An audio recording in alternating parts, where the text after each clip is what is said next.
आज हम एक बहुत ही दिलचस्प तिब्बी तरीक़ेकार को समझने की कोशिश करेंगे। इसका नाम है टोटल पैरेंटल न्यूट्रिशन या आसान लफ्ज़ों में TPN। अच्छा, तो इसको समझने के लिए सबसे पहले एक बुनियादी सवाल पर गौर करते हैं। कभी सोचा है कि क्या होता है जब कोई इंसान खा ही ना पाए?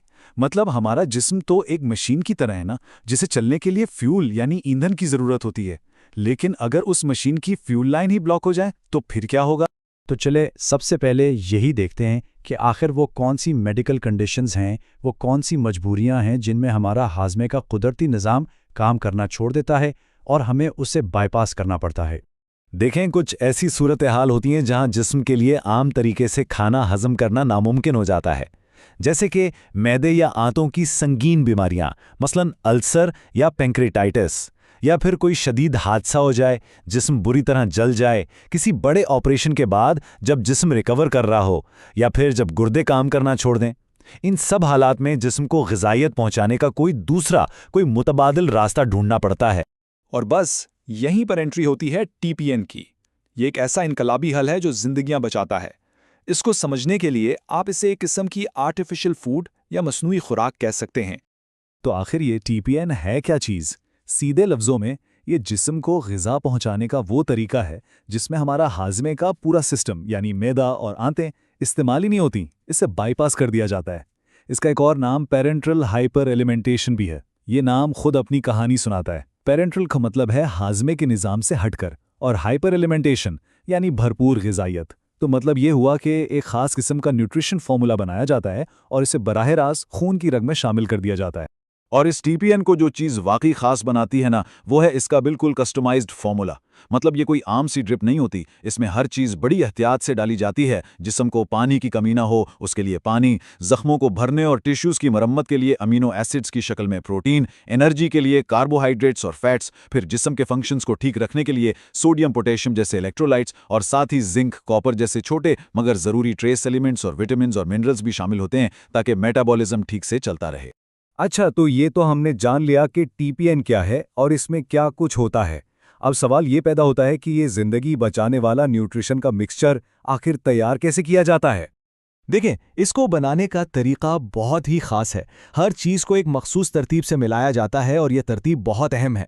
सबसे पहले अमीनो एसिड्स और ग्लूकोज को मिलाया जाता है। इसके बाद फैट एमल्शंस यानी चिकनाई की बारी आती है, और सबसे आखिर में, बिल्कुल आखिर में, विटामिन्स डाले जाते हैं। अब ये तरतीब इतनी ज़रूरी क्यों है? क्योंकि इससे ये महलूल मुस्तहकम रहता है, यानी ख़राब नहीं होता। विटामिन्स ख़ास तौर पर बहुत नाजुक होते हैं, अगर उन्हें शुरू में ही डाल दिया जाए तो अपनी ताकत खो सकते हैं। तो इस तरतीब से ये यकीनी बनाया जाता है कि हर ग़िज़ाई जुज़ मरीज़ तक अपनी बेहतरीन हालत में पहुँचे। फिर इस तैयार शुदा महलूल को ख़ास किस्म के बैग्स में पैक किया जाता है। ये बैग एक ख़ास प्लास्टिक इथाइल वाइनिल एसीटेट यानी EVA से बने होते हैं। पहले PVC बैग इस्तेमाल होते थे, लेकिन अब ये EVA बैग्स इस्तेमाल होते हैं क्योंकि ये ज़्यादा महफूज और इस महलूल के लिए ज़्यादा मौजू हैं। और हर बैग पर एक लेबल लगा होता है जो बहुत ही ज़्यादा अहम है। इस पर सब कुछ लिखा होता है। मरीज़ का नाम क्या है, इस बैग के अंदर कौन कौन से अज्जा शामिल हैं, इससे कुल कितनी कैलोरीज मिलेंगी, ड्रिप को किस रफ्तार से चलाना है, और हाँ, इसकी एक्सपायरी डेट क्या है। मतलब एक एक तफसील का बिल्कुल दुरुस्त होना मरीज़ की सेफ्टी के लिए इंतहाई ज़रूरी है। यहाँ एक और दिलचस्प बात है, इस महलूल में मौजूद कुछ अज्जा रोशनी से ख़राब हो सकते हैं। तो इनको बचाने के लिए क्या किया जाता है? बैग को एक काले रंग की प्लास्टिक रैप में लपेटा जाता है और फिर इसे रेफ्रिजरेटर में स्टोर किया जाता है। इससे अंदाज़ा होता है कि ये महलूल कितना हसास होता है।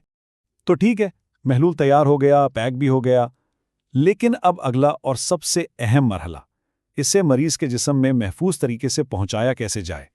इसका जवाब इस बात में छुपा है कि TPN का महलूल बहुत गाढ़ा होता है, बहुत ज़्यादा कॉन्सेंट्रेटेड। अगर इसे हाथ या बाजू की किसी छोटी और नाजुक रग में लगाया जाए तो वो उसे नुकसान पहुंचा सकता है, उसमें सोजिश हो सकती है।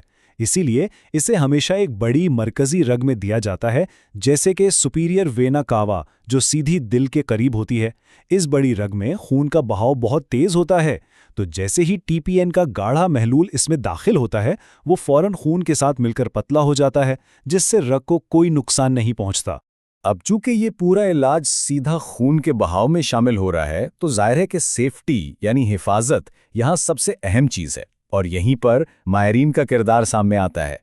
इस बात को जितना भी दोहराया जाए कम है, क्योंकि TPN सीधा खून में जा रहा है, इसलिए इस महलूल का 100% 100% जरासीम से पाक यानी स्टेराइल होना लाजमी है। इसमें ज़रा सी भी गलती की कोई गुंजाइश नहीं होती। और इस 100% स्टेरिलिटी को यकीनी बनाने के लिए 2 बड़े तरीके इस्तेमाल होते हैं। पहला है टर्मिनल स्टेरिलाइजेशन। इसकी मिसाल ऐसी है कि जैसे आपने किसी जार में कोई चीज़ भरी, इसे बंद किया और फिर उसे उबालकर जरासीम से पाक कर लिया। दूसरा तरीका है एसेप्टिक प्रोसेस। इसमें हर चीज़ को अलग अलग स्टेरिलाइज किया जाता है, यानी कंटेनर को अलग, उसके ढक्कन को अलग और महलूल को अलग, और फिर इन सब चीज़ों को एक इंतहाई साफ जरासीम से पाक माहौल में इकट्ठा किया जाता है। और यहीं पर फार्मासिस्ट का किरदार एक हीरो की तरह सामने आता है।